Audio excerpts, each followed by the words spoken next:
যারা বিজনেস ভিত্তিক অর্থাৎ বাণিজ্যিকভাবে যারা গো পালন করেন বা গবাদি পশু পালন করেন, বিশেষ করে যাদের বাড়িতে দু একটি দুধেল গাই রয়েছে, তাদের তো একটা বিশেষ পরিচর্যার প্রয়োজন পড়ে।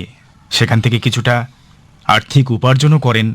আবার কেউ বা বাণিজ্যিকভাবে অনেক গরু পোষেন, খামার তৈরি করেন, খাটাল তৈরি করেন। যে যেভাবেই পালন করুন না কেন, তাদের কিন্তু প্রয়োজন হয় এই সমস্ত গবাদি পশুগুলোর যথাযথ যত্ন পরিচর্যা করা। বিশেষ করে এই গরমে আমরা যেমন হাঁসফাঁস করছি, সেই সমস্ত অবলা প্রাণীগুলি তারাও কিন্তু হাঁসফাঁস করছে। তাই এই গরমকালে কিভাবে আপনার বাড়িতে রাখা দুধেল গাই বা যে গবাদি পশু রয়েছে তাদের পরিচর্যা করবেন, তাই আজকের আমরা আলোচনা করব গরমে গাভীর পরিচর্যা। এ ব্যাপারে বিস্তারিত জানাতে আমাদের মধ্যে আমরা পেয়েছি ডক্টর লালমোহন মণ্ডল, অবসরপ্রাপ্ত অধ্যাপক, বিধানচন্দ্র কৃষি বিশ্ববিদ্যালয়, মোহনপুর, নদিয়া। ডক্টর মণ্ডল, আপনাকে স্টুডিওতে স্বাগত জানাই। নমস্কার। শ্রোতৃবৃন্দকে নমস্কার জানাই। আচ্ছা, আজকের আমরা আলোচনা করতে চাইছি, আমাদের শ্রোতা বন্ধুদেরকে জানাতে চাইছি যে এই গরমে তার বাড়িতে রাখা যে গাভীটি রয়েছে বা যে গাভীগুলি রয়েছে, গরুগুলি রয়েছে, সেগুলির পরিচর্যা সম্পর্কে। এ ব্যাপারে প্রথমে আপনার কাছে জানতে চাইব যেটা, যে এই প্রচণ্ড গরমে মূলত কি ধরনের সমস্যার সম্মুখীন হয় সেই প্রাণীগুলি। এটা দেখুন, এখন তো আমাদের এই পশ্চিমবঙ্গে, বিশেষ করে ভারতবর্ষে আমাদের এই যে 6টি ঋতু, এই 6টি ঋতুর প্রাধান্য কিন্তু বেশ মোটামুটি ভালোভাবেই আমরা বুঝতে পারি, আমাদের এখানে পরিলক্ষিত হয়। তার মধ্যে গ্রীষ্ম এবং শীতের ইয়েটা প্রভাবটা আমরা পশ্চিমবঙ্গে ভালো মতো বুঝতে পারি। এবছর তো আবার আমাদের এই গরমের দিনে রেকর্ড ছাড়িয়ে যাওয়ার মতো গরম হচ্ছে। মানুষের যেমন কষ্ট হচ্ছে, আমরা হাঁসফাঁস করছি, আমাদের কষ্ট হচ্ছে, ঘাম দিচ্ছে, জলতৃষ্ণা, অনেক সময় আমরা হিট স্ট্রোকে আক্রান্ত হয়ে পড়ছি। পশুদেরও কিন্তু এরকমভাবে বিভিন্ন রকমের কষ্ট হয়। তো এই গরমের মধ্যে পশুদের যে তলপেটের তাপমাত্রা, রেকটাল টেম্পারেচার, সেটা বেড়ে যায়। তার ফলে ওরা খাওয়া দাওয়া বন্ধ করে দেয়, কমে যায়, জল খায় না, জলের পরিমাণটা কম খায়, দুধের যে পরিমাণ সেটা কমে যায়, দুধের যে গুণগত মান সেটারও একটা তারতম্য হয়। তারপর প্রজনন সংক্রান্ত যে জিনিসগুলি হয় সেগুলি অনেকটাই ওলটপালট হয়ে যায়। আর যেটা হয় যে অনেক সময় অনেক রোগাক্রান্ত হওয়ারও সম্ভাবনা থাকে এই গরমের। মানুষের মতো আমরাও যেমন সমস্যার সম্মুখীন হচ্ছি, আমাদের তারা বলতে না পারলেও তাদের কিন্তু সমস্যাগুলো। মানুষের ক্ষেত্রে তবু একটা সমস্যা সমাধানের জন্য আমরা তো পাখার নিচে থাকি, ঠিক, শীতাতপ নিয়ন্ত্রণ যন্ত্র ব্যবহার করতে পারি। নিজের পক্ষে গরিব মানুষ যারা, তারা দিনে 3-4 বার চান করতে পারেন, তারা নিজেদেরকে ঠান্ডা রাখার জন্য একটা আশ্রয়ের মধ্যে থাকতে পারেন। কিন্তু গরু তো সেরকম না। আর আমাদের গ্রাম বাংলার চাষি ভাইয়েরা বেশিরভাগ গরুই কিন্তু তারা চড়িয়ে খাওয়ান, কেননা তার দুধের যে দাম, যদি জিনিসপত্র কিনে খাওয়াতে হয়, খাবার দাওয়া, তাহলে হয়তো অনেক সময় ঠিক সে মতো লাভ হয় না। তাই যদি চড়ে খাওয়াতে হয় তাহলে রোদ্দুরে আরও কষ্ট, কাজে সেই দিকে একটা লক্ষ্য রাখতে হয়। সেই জন্য আমাদের যাতে রোদের হাত থেকে বাঁচানো যায়, আমাদের প্রথম উদ্দেশ্যই হচ্ছে সেটা করা। তাহলে এক্ষেত্রে যদি আমরা যে সমস্ত গরুগুলি বা যে গ্রাম বাংলা যে সমস্ত কৃষক বন্ধুরা বাড়িতে পুষেছেন, সেই গরুগুলিকে গরমের হাত থেকে বাঁচাতে গেলে বা তাদের এই যে সমস্ত কষ্টের কথা বললেন, সেখান থেকে রক্ষা করতে গেলে প্রথম করণীয় কি? প্রথম হচ্ছে করণীয় আমাদের যে এই গরমের হাত থেকে তাদেরকে বাঁচাতে হবে। সেজন্য আমাদের করতে হবে কি, একটা ঠিক মতো বাসস্থান, যেখানে নাকি তারা একটু আরামে থাকতে পারবে, রোদের তাপটা কম হবে। এখানে আমরা গোয়াল ঘরের চারপাশে আমরা গাছপালা লাগাতে পারি। যে গোয়াল ঘরটা আমরা করছি সেটা টিনের ছাউনি না করে যদি অ্যাসবেস্টসের ছাউনি করা হয় বা যদি টালির ছাউনি করা হয়, তাহলে একটু ঠান্ডা হতে পারে। আর নেহাত যদি টিনের ছাউনি কেউ করেও থাকেন, তাহলে যদি নিচে যদি একটা ওই বলে পিচবোর্ডের বা যদি ম্যাসনের যদি একটা করে যায়, সিলিং করে দেওয়া হয়, তাতেও কিন্তু একটু হিটটা কম হতে পারে। সবচাইতে ভালো হয় যদি উচ্চতাটা একটু বেশি করে করা হয়, তাহলে হিটের যে তাপটা নিচের দিকে নামার টেন্ডেন্সি সেটা অনেকটা কম হবে। এক্ষেত্রে কি ধরুন আপনার ওই যে গোয়াল ঘরের উপরে কোনো খড় বা এরকম কিছু দেওয়া যেতে পারে? সেটা খুবই ভালো জিনিস হয়, কারণ আমাদের তো আজকাল তো পশ্চিমবাংলার যে ধানের চাষ হচ্ছে, খড়ের তো কোনো অভাব নেই। এবং এই খড়গুলো আজকাল আবার ওই সমস্ত মেশিনে হারভেস্ট করার জন্য অনেক সময় সে আঁটি বাঁধার মতো ব্যবস্থাটা এখন নেই। অনেকটা খড়ই কিন্তু এলোমেলো ভাবে থাকে। সেই রকম খড়ের গাদা, যেটাকে আমরা পোয়াল বলি, ওটাকে যদি উপরে অ্যাসবেস্টসের সেট থাকে বা যদি টিনের সেট থাকে, তার উপর যদি ছড়িয়ে দেওয়া হয় একটু পুরু করে 1-2 ইঞ্চি লেয়ার দিয়ে, তারপর যদি সেটা যদি মাঝে মাঝে জল দিয়ে দেওয়া হয়, তাহলে খুবই আরামদায়ক হয়, অনেকটা ঠান্ডা থাকে। উদ্দেশ্যটা হচ্ছে যেমন করে হোক ঠান্ডার একটা মানে বাতাবরণ তৈরি করতে হবে গোয়ালের চারপাশে। সেখানে আপনি যেই রকমভাবেই পারুন সেরকম করতে হবে আর কি। এইটা আমাদের হচ্ছে মেন কথা। ঠান্ডা পানীয় জল খাওয়াতে হবে, স্নান করাতে হবে মাঝে মাঝে, যদি 3 বাচ্চা করে চান করানো যায়, জল যদি একটু গায়ে ছড়িয়ে দেওয়া যায় তাহলে ঠান্ডা হবে।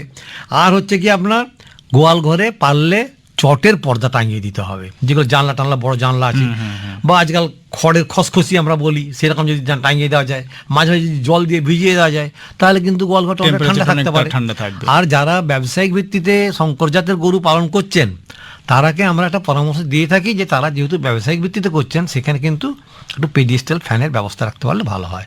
কারণ শঙ্কর জাতের গরু যেগুলো আমাদের এখানে দুধের জন্য আমরা করছি, আগে আমরা করতাম হোলস্টিন ফ্রিজিয়ান বা জার্সি, এদের বুল যে তাদের সিমেন্টটা নিয়ে আমাদের দেশি গরুকে আমরা ক্রস করাতাম। এই সমস্ত ক্রস যে শঙ্কর জাতের গরুগুলি সেগুলি কিন্তু গরমে দারুণ কষ্ট পায়, ওগুলি কিন্তু বিদেশের জাতের মানে তৈরি, কাজে আমাদের দেশের এই গরম আবহাওয়া ওরা সহ্য করতে পারে না। তো আমাদের পশ্চিমবাংলায় এখন আমরা গির বা সাইওয়াল জাতের যে বুল ষাঁড় তাদের বীজ দিয়ে আমাদের গরুগুলিকে সংকরায়ন করছি, এতে এদের কষ্টটা অনেকটা কম হয়। এগুলো শঙ্কর জাতের গরু হচ্ছে, কারণ দেশি গরুকে সাইওয়াল বা গির জাতের ষাঁড়ের বীজ দিয়ে আমরা কৃত্রিম প্রজনন করাচ্ছি, কাজে এদের কিন্তু কষ্টটা অনেকটা কম হয়। কিন্তু যদি ওইরকম বিদেশি জাতের ষাঁড়ের বীজ দিয়ে সংকরায়ন করা হয় তাহলে কিন্তু সেই সমস্ত শঙ্কর জাতের গরুর মানে কষ্টটা বেশি হয়। তবে যদি চাষিরা না চান, সরকার কিন্তু এখন পশ্চিমবঙ্গ সরকার এই গির এবং সাইওয়াল জাতের ষাঁড়ের বীজ দিয়েই প্রজনন করার জন্য ব্যবস্থা করছেন। আচ্ছা, আপনি কথা প্রসঙ্গে বললেন যে একটা স্নানের ব্যাপার থাকে, স্নানের ব্যাপারটা থাকছে।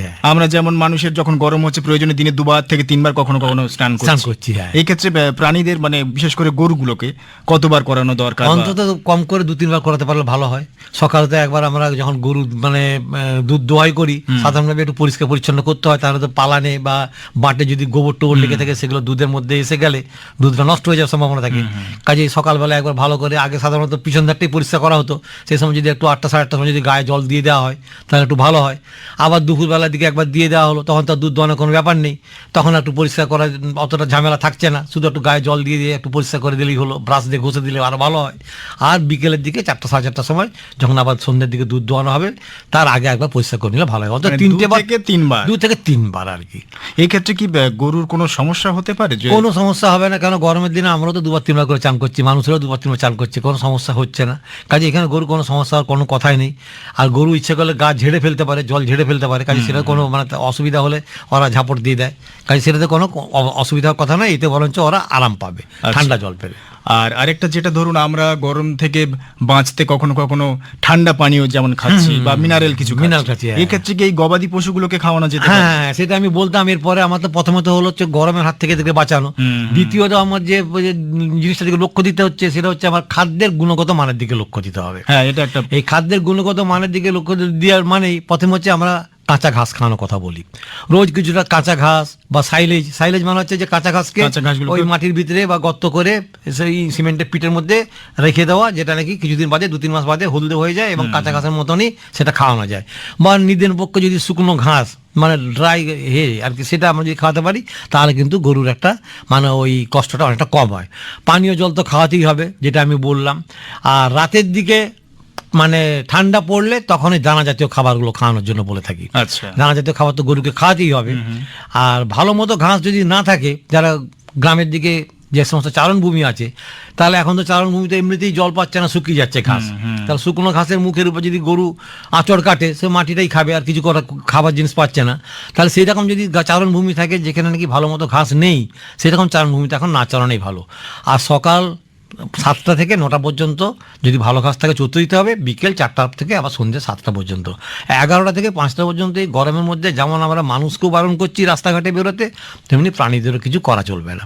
আরেকটা ধরুন আমাদের কৃষক বন্ধুদের বাড়িতে গ্রাম বাংলার দিকে এখন বর্তমানে এই যে প্রচন্ড দাবদাহে চলছে, সেখানে ঘাস তো প্রায় পাওয়া যায় না, কিন্তু ধান কেটে নেওয়ার পরে আর কি যে খড়গুলো গবাদি পশুর জন্য সেগুলো পাওয়া যাচ্ছে কম বেশি, সেক্ষেত্রে খড়টা কিভাবে খাওয়া? সেইটাই আমি বলতে চাইছিলাম যে আমরা ধরুন সবসময় যারা প্রাণী বিশেষজ্ঞ আছি আমরা সবাই বলে থাকি যে সবুজ ঘাস খাওয়াতে হবে, সাইলেজ খাওয়াতে হবে, গাছের পাতা খাওয়াতে হবে, কিন্তু আমি যত সহজে কথাটা বলতে পারছি চাষি ভাইদের পক্ষে কিন্তু এটা সেটা যোগান দেওয়া তত সোজা ব্যাপারটা নয়। কারণ আমাদের এখানে চাষবাসের জমিতে কেউই প্রায় ঘাসের চাষ করেন না। আমরা বারবার বলি যে যেগুলো পতির জমি আছে রেল লাইনের ধারে, পঞ্চায়েতের যে চারণভূমি বা যদি বাগান থাকে রেল লাইনের ধারে, সেখানে আমরা প্যারা ঘাস চাষ করতে বলি। বর্ষার সময় যদি প্যারা ঘাসের কাটিং লাগিয়ে দেওয়া, এটা হচ্ছে পেরিনিয়াল, সারা বছরই হতে পারে। তারপরে আমরা যেগুলো মানে চাষের জমিতে চাষের ফসল হচ্ছে না, সে সময় আমরা অ্যানুয়াল মানে ছোট ছোট মানে সময়ে 2-3 মাসের মধ্যে ঘাস হয়ে যায়, যেমন আপনার কী বলে ভুট্টা, বাজরা, এই সমস্ত ঘাস চাষ করতে বলি। কিন্তু যেহেতু আমাদের সময়গুলোতে জলের অসুবিধাটা হয়ে যায়, তখন কিন্তু চাষ করতে পারে না। কিন্তু ধানের চাষ এত বেশি হয় এবং খড় এত বেশি প্রাপ্যতা হয় যে সেই খড়টা আমরা ফেলতেও পারি না। আর আমাদের গরুর মেন খাদ্য হচ্ছে এই খড়টা। এই খড়টাকেই আমরা খাওয়াতে বলি একটু মানে কষ্ট করে ছোট ছোট করে কুচি কুচি করে কেটে নিতে হবে। অনেকে গোটা গোটা পোয়াল গরুর কাছে দিয়ে দেন।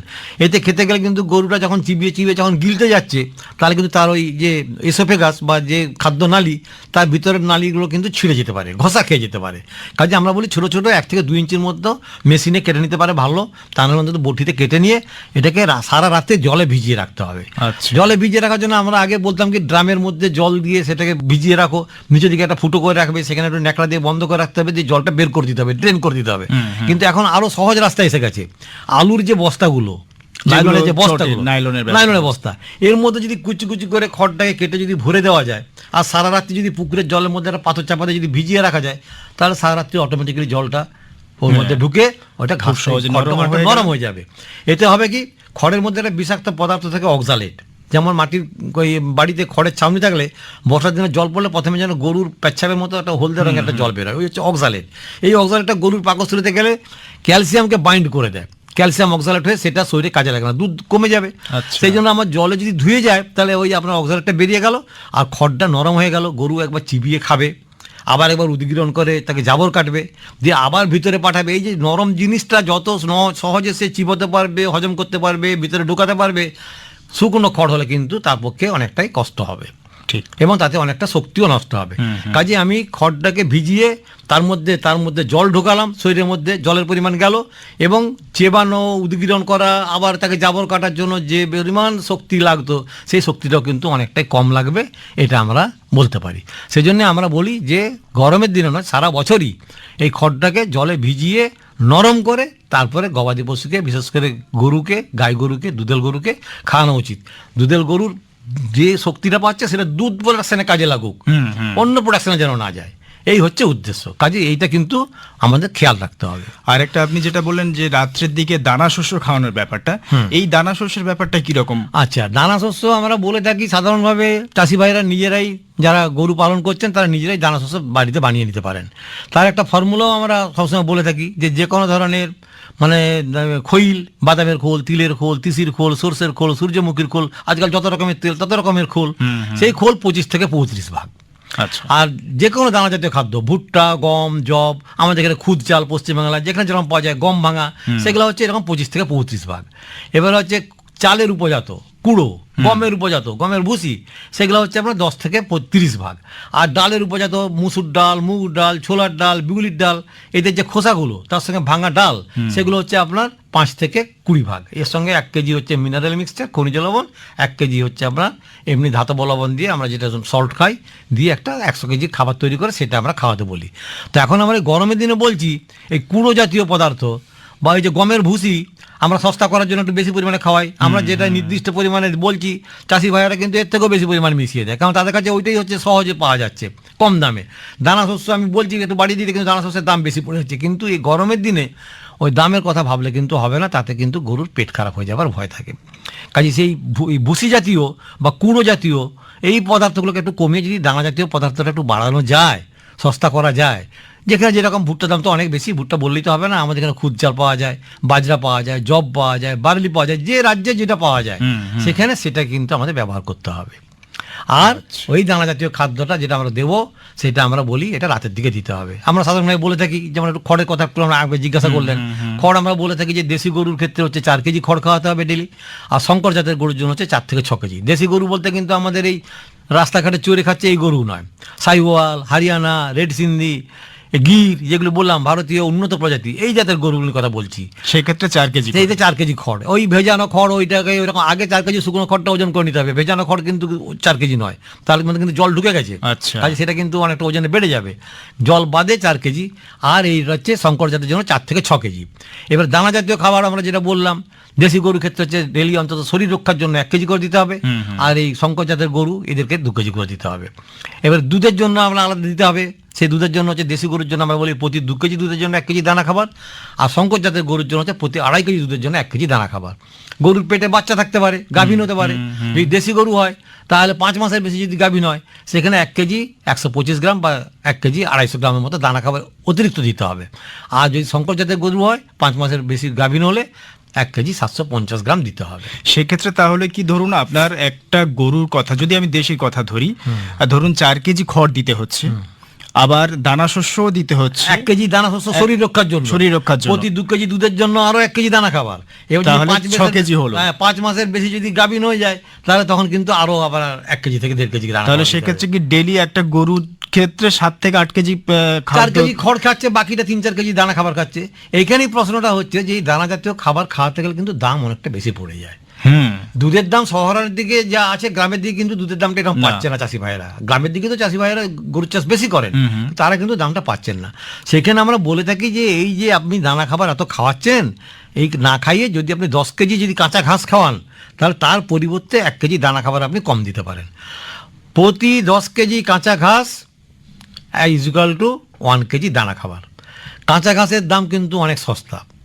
গ্রামের দিকে বর্ষার দিনে যে ঘাস পাওয়া যায় কেটে রেখে দিলে কিন্তু কিনতেও হবে না, কিন্তু দানা খাবার কিনতেই হচ্ছে, দানা খাবারের দাম বেশি পড়ে যাচ্ছে। এবং আমরা যে একটা গরু যদি 10 থেকে 15 কেজি দুধ দেয়, সেই গরুকে শুধু কাঁচা ঘাস খাইয়েই কিন্তু আমরা রাখতে পারি, তাকে কিন্তু দানা খাবার কিছু দেওয়ার দরকার হয় না। আচ্ছা, দানা খাবার না দিলে শুধু কাঁচা ঘাস শুধু খাইয়ে কাঁচা ঘাস কিন্তু যদি পর্যাপ্ত পরিমাণে পাওয়া যায়, কিন্তু পর্যাপ্ত পর্যাপ্ত পরিমাণে পাওয়া যায় না বলেই আমাদের এই অসুবিধাগুলো। সেই জন্য আমরা বলছি যে মাঠের যে আল, রাস্তার যে ঝাড়, ফুটবল গ্রাউন্ডের যে রাস্তার মানে চারধার যে বর্ডার, রেল লাইনের যে পাসগুলো, হাইওয়ের যে পাসগুলো, বা অন্যান্য যেরকম সরকারি যেগুলো পতিত জমি পড়ে আছে খাস জমি, সেখানে অন্তত পঞ্চায়েতের কাছ থেকে একটু পারমিশন নিয়ে যে আমরা এখানে একটু ঘাস চাষ করতে হয়। কেউ তো দখল করে বাড়ি করছে না, কাজে এই ঘাস চাষগুলো করতে হবে। আমরা বলি যে সুবাবুল বলে একটা গাছ আছে, সেই গাছের পাতা কিন্তু অতি উত্তম পশুখাদ্য। মাঠের যে আল, সেই আলের মধ্যে যদি সুবাবুল গাছ লাগিয়ে দেওয়া যায় তাহলে কিন্তু সেই সুবাবুলের পাতা কিন্তু গরুকে খাওয়ানো যেতে পারে।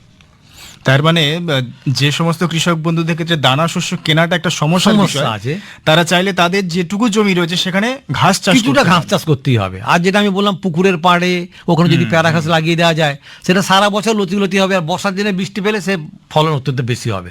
আর একটা দানা খাবার সম্বন্ধে আমি একটু বলে রাখি যে অনেক সময় গ্রামের দিকে দেখেছি আমি, এই দানা খাবারটাকে ওরা একটা বালতির মধ্যে বা একটা জালার মধ্যে ভিজিয়ে রাখে।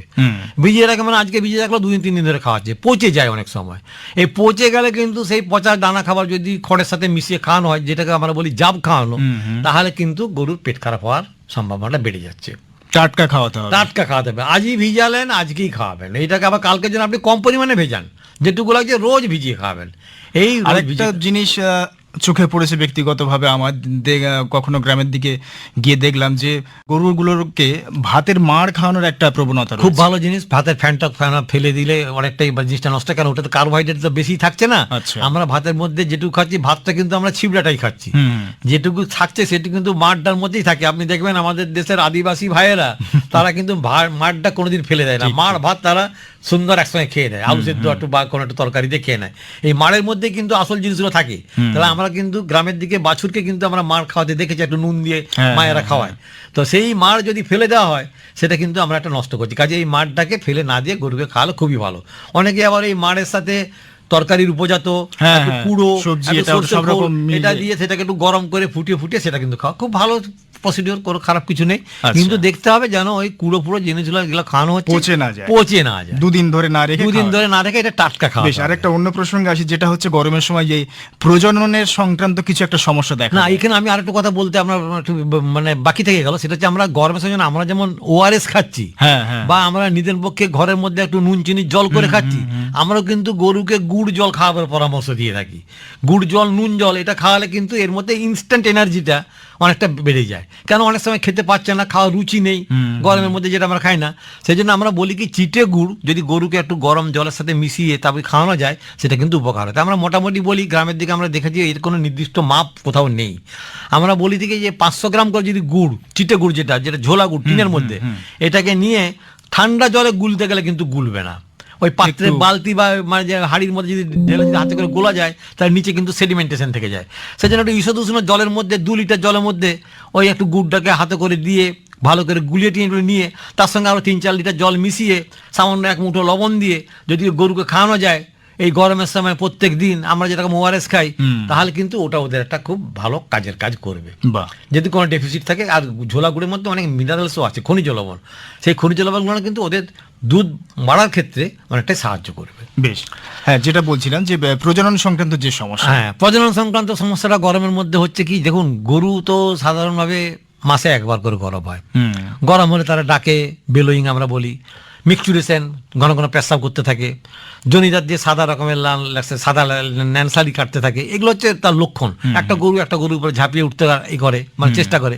এই লক্ষণগুলো দেখে কিন্তু চাষি ভাইরা বুঝতে পারে যে গরু কিন্তু গরম হয়েছে, এবং এই সময় একে হয় কৃত্রিমভাবে প্রজনন করাতে হবে কিংবা ষাঁড় দিয়ে ন্যাচারাল ব্রিডিং করতে হবে। তো এখন আমরা ষাঁড় দিয়ে ন্যাচারাল ব্রিডিং করাটা এখন টোটালি আমরা বন্ধ করছি।